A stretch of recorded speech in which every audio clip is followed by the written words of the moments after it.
Hi, my name is Kimberly Morris. I'm coming to you from my front porch on a hot summer evening here in Lakeview, Oregon.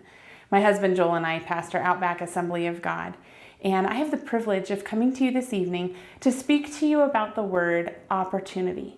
I love that our network is focusing on the word opportunity because I really do believe that opportunities abound. Jesus said it himself. The harvest is plentiful, right? And so that means that there are people all around us who are ready and waiting to receive the ministry that we have to offer them in the name of Jesus. When I think of the word opportunity, I think of doors, and that's why I'm standing here.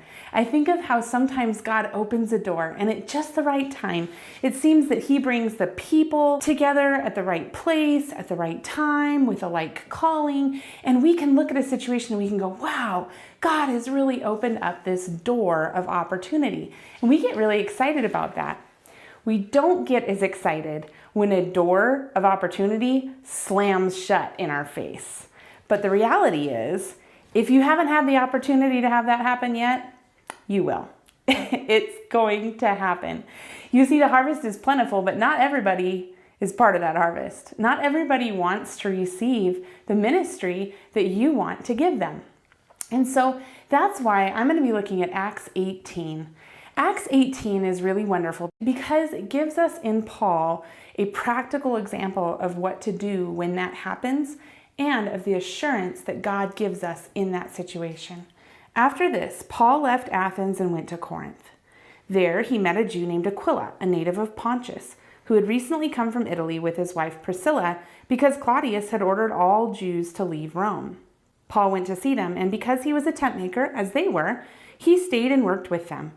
Every Sabbath he reasoned in the synagogue, trying to persuade Jews and Greeks.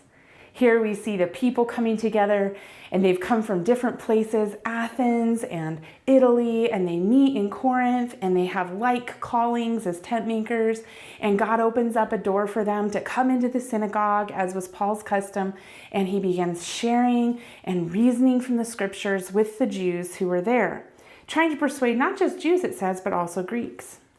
In verse 5, when Silas and Timothy came from Macedonia, Paul devoted himself exclusively to preaching, testifying to the Jews that Jesus was the Messiah. Now he has even more help, and he has even more opportunity to devote to his calling. But, verse 6, but when they opposed Paul and became abusive, he shook out his clothes in protest and said to them, "Your blood be on your own heads. I am innocent of it. From now on, I will go to the Gentiles." These people do not want to receive the message that I have for them, the message that I know God sent me here to preach. And not only that, but they are becoming abusive. And so he does what Jesus instructed the disciples to do. Something very similar. He shook out his clothes in protest and said to them, "Your blood be on your own heads. Not my problem. I am innocent of it. From now on, I will go to the Gentiles." And you know where he went? Verse 7 tells us he went right next door. Then Paul left the synagogue and went next door to the house of Titius Justus, a worshiper of God. Crispus, the synagogue leader, and his entire household believed in the Lord, and many of the Corinthians who heard Paul believed and were baptized. One door shut, another door open, right next door.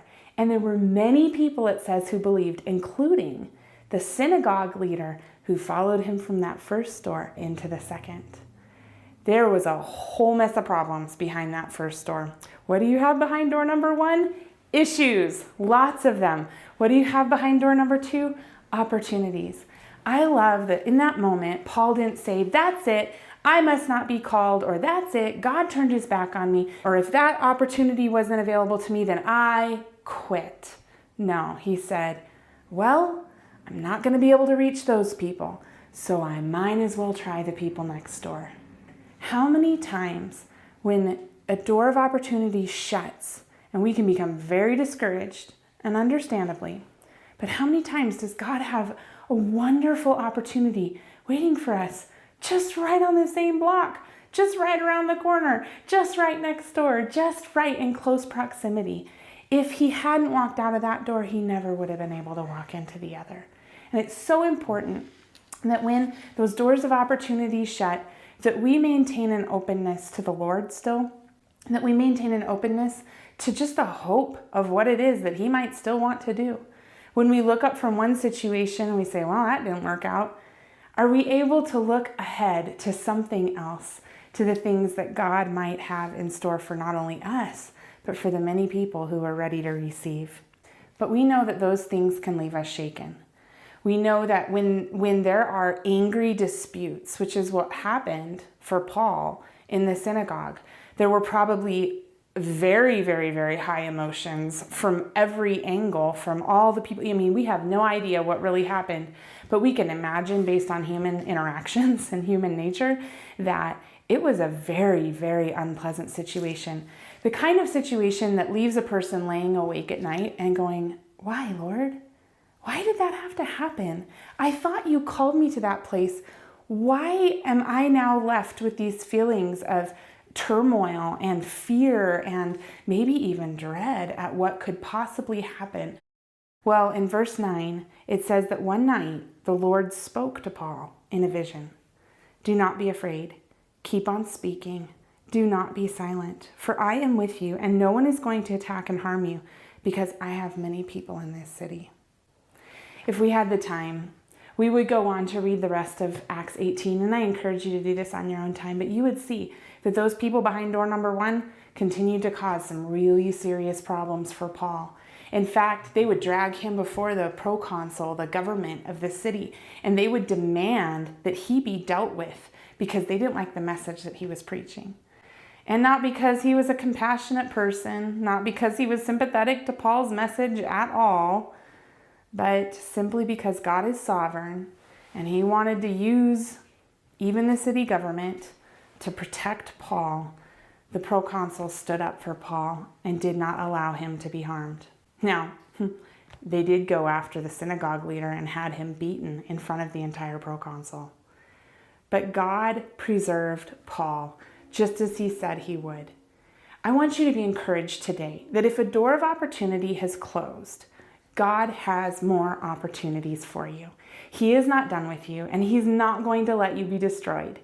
There were many times when God did let Paul be touched by persecution, but not in this case. And there will be times that you will be hurt, but God will be sovereign over it all, and God will not let you be destroyed. Be encouraged. Trust that God has opportunities for you, even if it seems like they've been shut. I love you all. Have a great day. It's been a joy to share with you. God bless.